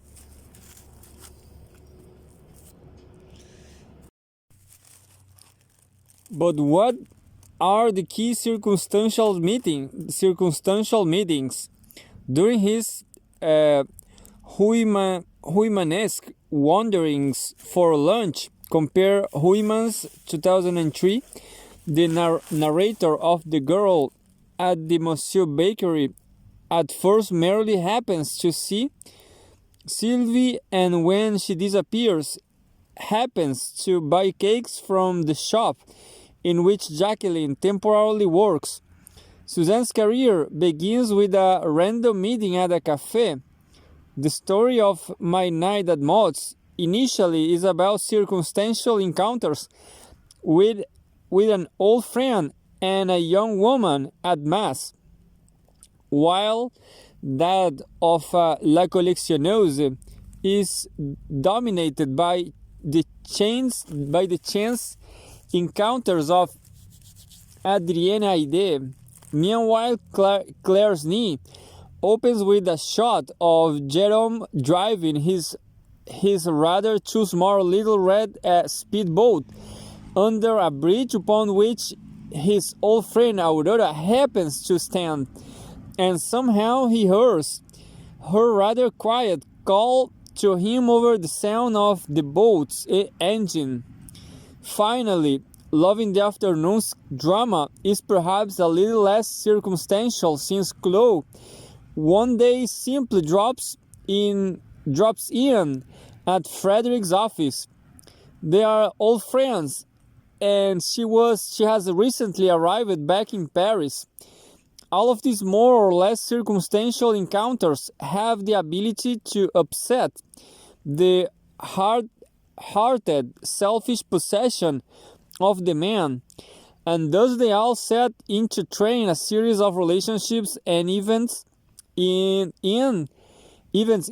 and through which a better-sighted and more inspired man might be able to glimpse what is otherwise unseen. These encounters create a now that is missed by the man to whom it is evidently given. What makes the man what makes the man at the center of the moral tales at once intriguing and embarrassing is that they totally miss everything that is before them. They consistently look for an eruption of the real through the chases of empirical diversion, and they seem to learn little or nothing from the circumstances in which they have been involved. The circumstantial opens up a possibility of a gift of grace, but the hard-heartedness of the man rebounds on them, so that they miss the very meaning and meaningfulness that they seem to crave. What the men try to do is explain the circumstantial away and subordinate into the hard-hearted knowledge that they are proud of vainly showing off. Characters like the narrator of The Girl at the Monsieur Bakery evidently find it impossible to believe that a life such as theirs can be tossed around by the winds of the incidental and contingent. That also means, of course, that they evidently find it hard to appreciate that they are responsible for their empirical actions, and they go to considerable lengths to deny their culpability. The moral tale's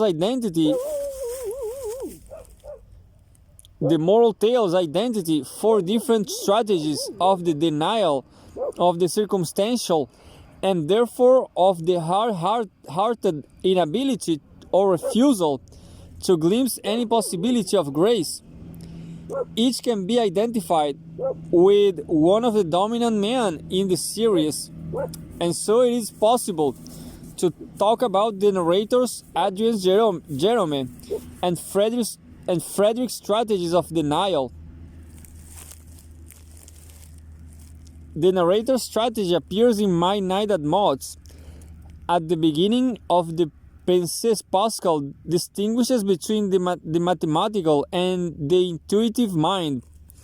He says that the mathematical mind is excellent at knowing the principles that structure things, but that this is knowledge removed from ordinary use.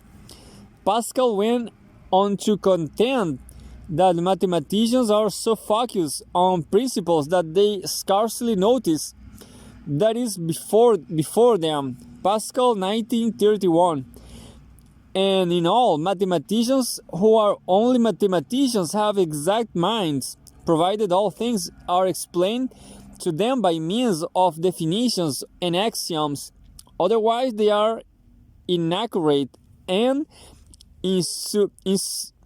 insufferable, for they are only right when the principles are quite clear. Pascal 1931. The narrator is almost a case study of the mathematical mind. He reduces everything to principles and probabilities. For example, he decides to marry Francois because he takes her on principle to be the good blonde Catholic virgin that she probably isn't. The narrator evidently applies the principle that a young woman who attends Mass alone must be devout and available for marriage, almost irrespective of her own desires. He applies principles with an insufferable smugness, which means that he fails to see what is before him until the very last shots of the film, which reveal Francois' affair with Maud's husband. When it is too late. Moreover, he is an engineer whose hobby is mathematics. At the moment I do mathematics endlessly in Showalter 1993. Towards the beginning of the film, the narrator is in a bookshop, and before leafing through a copy of the Princess, he passes his hand over a volume of the calculation of probabilities. However, the point is not that he is disinterested in that branch of mathematics. Rather, it is that he simply does not need a book about it. For example, when the narrator meets his old friend Vidal in a cafe, the latter expresses surprise at their chance encounter, but the narrator takes the meeting in his stride, thanks to the application of mathematical, indeed geometrical principles. Our ordinary paths never cross, so it's in the extraordinary that our points of intersection are situated. Inevitably, in Showalter 1983, it is also through a mathematical mind that the narrator discusses the Pascalian wager in Showalter 1993, thus entirely missing the anxiety and existential dread that runs through this way of coming to terms with the immanence of the absent God. That the narrator consistently does is use mathematical principles to misrepresent the circumstantial as probable, if not in fact inevitable. Put another way, what the narrator does is close his mind to the possibility and not at all the probability of the eruption of grace in the circumstantial now. His mathematical mind has resulted in a hard-heartedness that actually serves as a way of avoiding any personal and existentially compelling engagement in human relationships. When some years after their marriage, he discovers the truth about Francois' premarital affair due to a quite accidental meeting with Maud at a beach. The narrator of My Night at Maud's takes Francois and their son by the hand and runs toward the sea with them both. At that moment, his mathematical hard-heartedness has allowed him either a further twist of self-delusion or a kind of heroism. Rohmer leaves the audience with that dangling question and does not resolve the issue. But there is much less space for any sympathy in the case of Adrian's strategy of the denial of the circumstantial. In La Collectionneuse, Adrien sees his break on the Côte d'Azur as a chance to do a little business. He is an antique dealer, and to relax while his fiancée Mijanou is in London. But Adrien confesses plans are disrupted by the appearance of IDE at the holiday villa, and Chris is right when he says that the overall trend of the main body of the film will be to show Adrien becoming more and more involved in IDE's universe.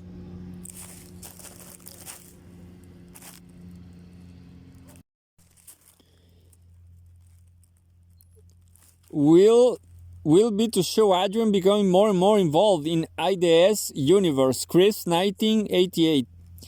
Initially, Adrien tries to escape that world by pushing IDE towards his holiday companion, Daniel, or his client, Sam.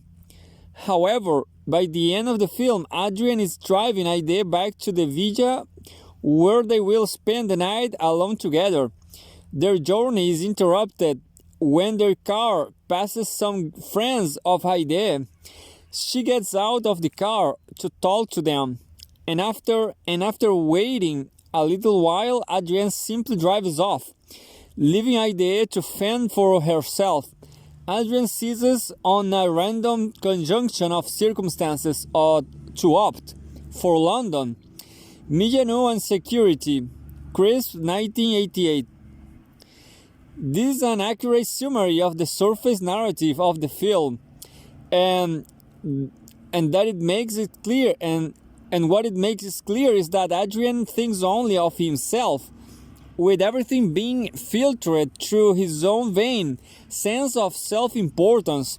One of the key points about IDE is that is clear to the audience but never even glimpsed be self-obsessed Adrian is that she is more or less indifferent about him, and only gets into his car at the end of the film because there is no one else left. Adrian's strategy of avoiding the circumstantial is quite simple. He ignores it when it does not fit in with a self-satisfied narrative of his own vanity, or he turns it into a parable of his own moral rectitude when a circumstance does so fit.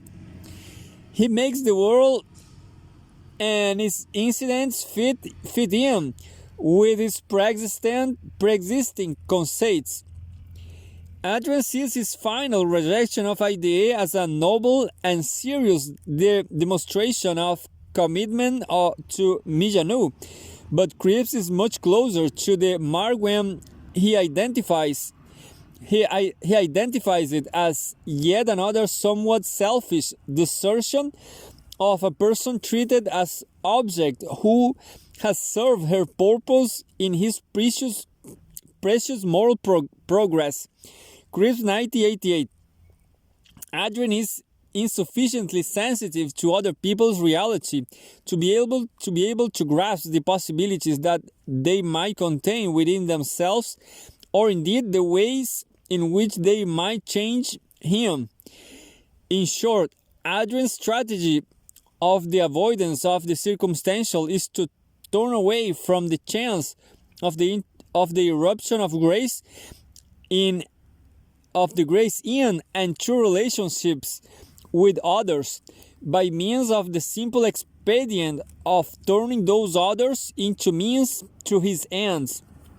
He is a user of objects and people as things, and refuses to accept that people are not merely opportunities for his self-edification and vanity. Adrian is an exemplar of diversion and of utter hard-heartedness. His type reappears in the form of the artist in the final installment of Rendezvous in Paris. Jerome in Claire's Knee is the exemplary figure of the third way of avoiding the circumstantial. In the introduction of the short story versions of the moral tales, Rohmer said, "My heroes, somewhat like Don Quixote, think of themselves as characters in a novel." Rohmer 1989. This theme runs all the way through Claire's Knee. Aurora, the old friend who calls to Jerome from the bridge, is a novelist, and when the two are talking, she outlines a story in which an older man becomes sexually attracted to a much younger girl. She asks Jerome to explore the possibilities to this narrative in this emerging relationship with schoolgirl Laura, although he subsequently modifies the story so that the attraction is towards the knee of Claire, Laura's 16 years old stepsister. To this extent, Jerome is able to excuse his actions on the grounds that he is nothing more than a character in a story that is being written by Aurora.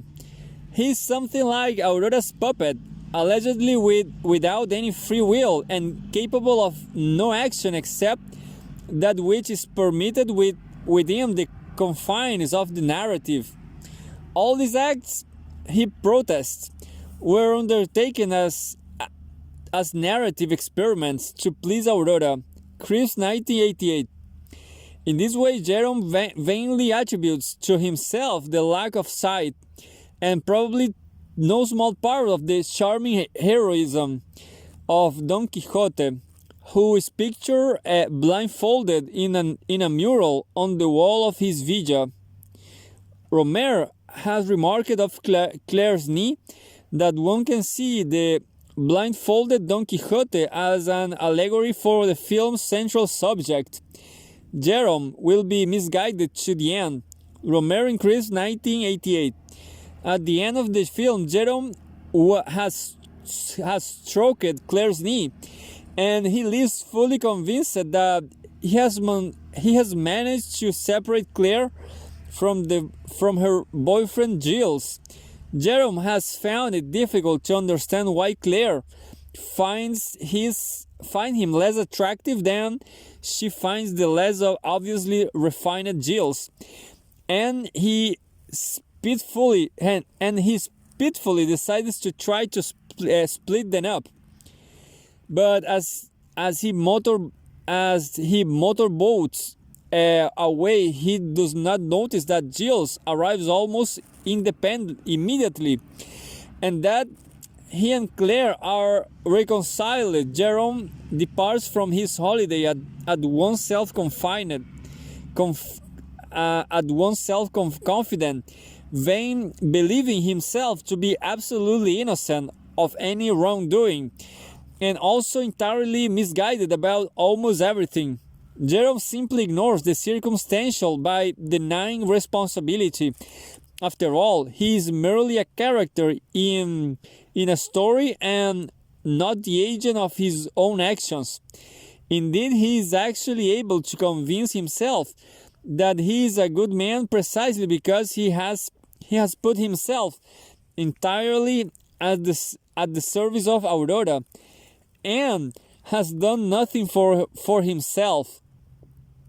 The final strategy to avoiding the circumstantial is the one carried out by Frederick in Love in the Afternoon. Towards the end of the film, he makes an afternoon visit to Chloe's flat. They have been flirting for some considerable time, and it is no surprise that when Chloe appears, she has just come from a bath. She's naked and asks Frederick to dry her. She does so and takes the opportunity to kiss her freckled stomach. Chloe goes to her bed and lies upon it, while Frederick starts to remove his clothes. Through all of this process and through the long relationship leading up to this moment, Frederick has been a perfectly willing participant in the flirtation, and he has neither been coerced nor hurried by Chloe. It might be said that she presents Frederick with circumstantial opportunities, but that is entirely his responsibility as to whether he accepts or declines the offer. As he takes off his pullover, Frederick looks in the mirror. She sees himself pulling a face that he had earlier made when playing with his young son, and he departs quietly, leaving Chloe without telling her. He returns home to make desolately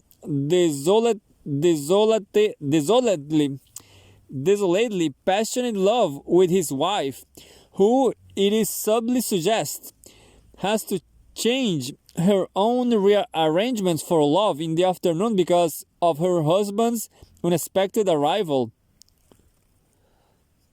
Frederick is a man who seeks an escape from the bourgeois stolidity of marriage through an embrace of the possibilities that are provided by close circumstantial reappearance into his life, and yet he makes this incidental situation into another kind of trap from which he can in turn only escape by means of fly back to the dullness of domestic convention.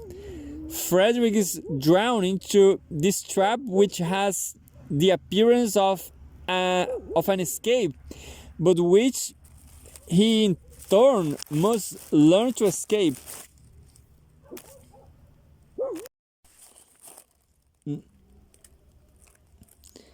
Chris, 1988. As such, there is a difference between Frederick, the narrator of My Night at Maud's, Adrian, and Jerome. The latter three all dealt with the circumstantial, with the certainties of a hard heart, bolstered with pride and vanity. They barely glimpsed the now. Frederick is quite different. He tries to deal with the circumstantial simply by running away from it, by running back to soul-destroying comfort. He sees the now and is terrified of it. In this way, Frederick is almost certainly the most realistically human of all the men in the moral tales, although whether he is either the fool or the true hero of the series is rather more difficult to decide.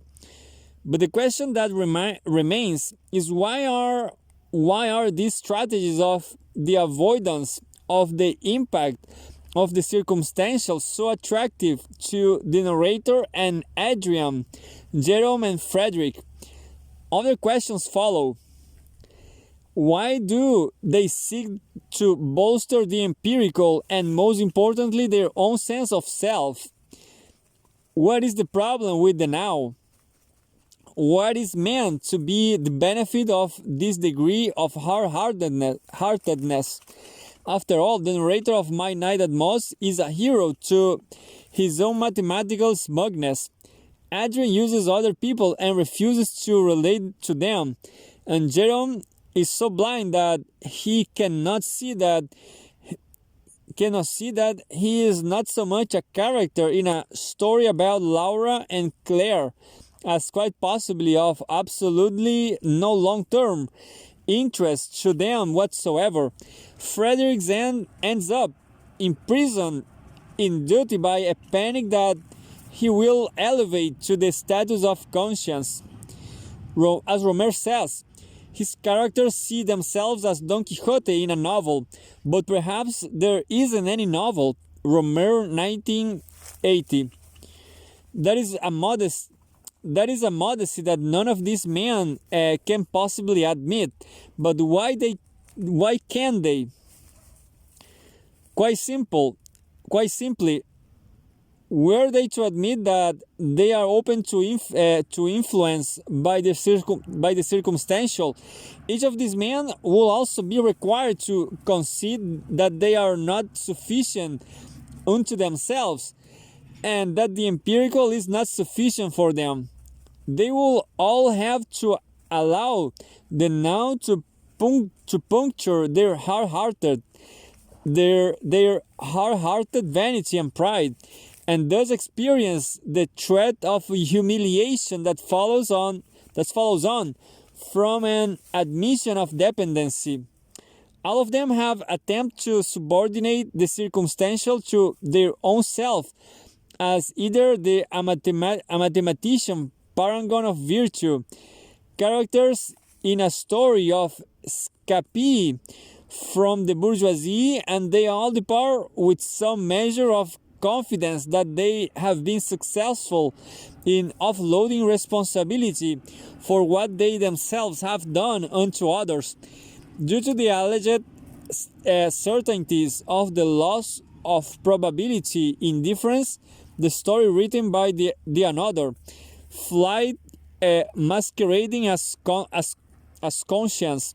But in this way, they are missing out of the chance that they might glimpse an eruption of grace.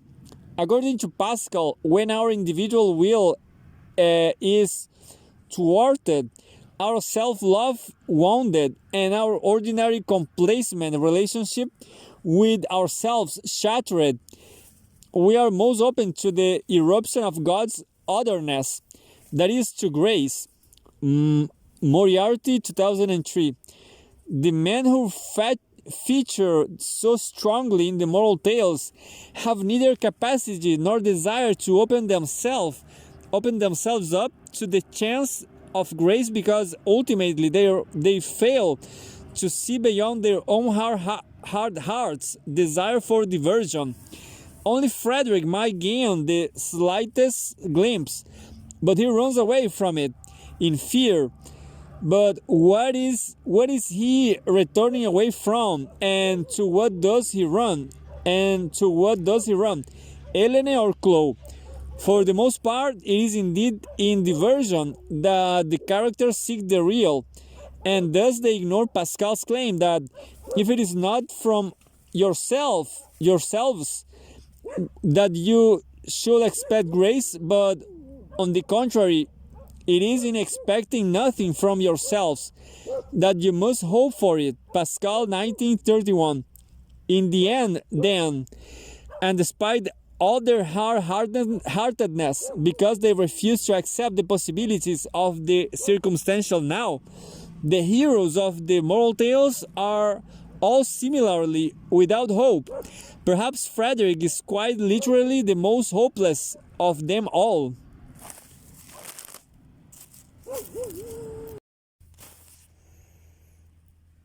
Yet, only the audience can see this.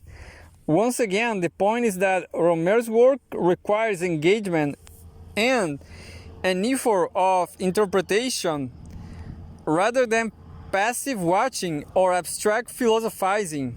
The audience is required to think through the implications of the inability of the characters in the films to see the possibilities that might or might not be within the circumstantial.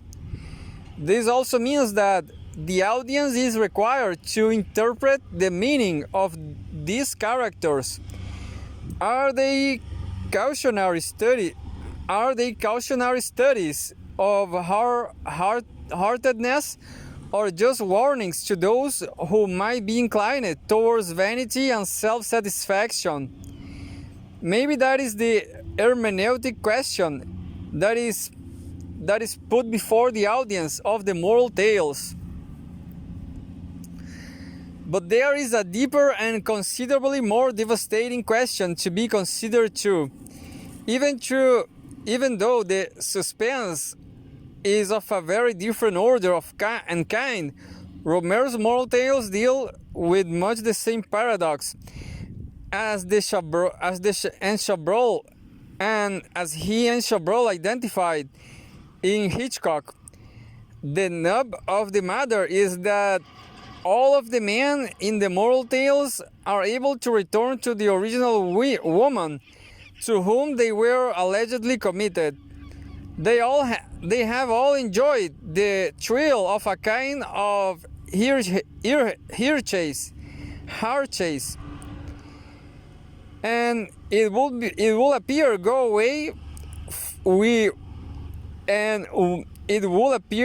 away with it. Frederick accepted, perhaps. This is the Hitchcockian moment, in that all of these men consequently profit from evil. The characters themselves are too hard-hearted to see this, and so it is left to the audience to deal with the task of glimpsing the awful chance that even when we might think that we are good, nevertheless, just like Frederick, it is evil from which we profit. Rohmer and Chabrol, 1979. Consequently, the ultimate question that is posed by the moral tales is far beyond the series itself. Indeed, it is far beyond cinema and goes to the heart of ethics and theology. The question with which Rohmer leaves the audience is one about how we all need to deal with the problem that we can be saved from humiliation if we close ourselves in routine and deliberately misrepresent the circumstantial, and if we can offload responsibility of our own actions. Ultimately, the question is about what we do with the knowledge that we might all profit and have been profiteers from evil. Conclusion of Hitchcock's Strangers on a Train, Rohmer and Chabrol but it was probably just Rohmer wrote. Each gesture, each thought, each material of moral being is the depository of a secret capable of explaining everything. And this light dispenses as much fear as comfort. Rohmer and Chabrol, 1997. The narrative of each installment in the series of moral tales concentrates on the fear that emerges as soon as this possibility is glimpsed, and moreover as soon as it is appreciated that the gestures, thoughts, and material or moral beings to which Rohmer and Chabrol refer might well be encountered only circumstantially, or at least not according to any guiding thread that can be known in the empirical world or guaranteed by it. What the man in the film seeks to do is hide their fear away to resort to a strategy that rescues their self-confidence, self-satisfaction, or in the case of Frederick Dream, destroying duty from the threat of being humiliated by the circumstantial.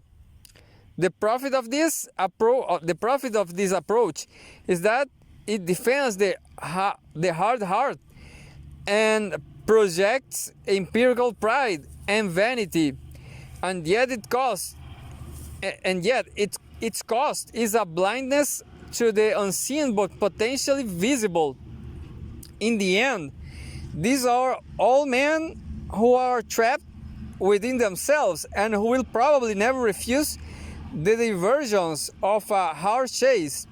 After all, according to their own lights, why ought they to give up a potential pleasure? Meanwhile, the audience is engaged to the work of identifying and recovering from ignorance those gestures, thoughts, and material and moral beings that might provide comfort and which might instantiate the immanent unseen. The audience consequently becomes not just the interpreter of the film, but also something like its main protagonists. Precisely because the male characters in the films are so blind, the audience is encouraged to carry out a work of interpretation that is guided by the possibility that while grace is certainly in the world, the position to see it might be refined by attention to its potential eruption in an impeccably realist film. The audience is enjoyed to begin to see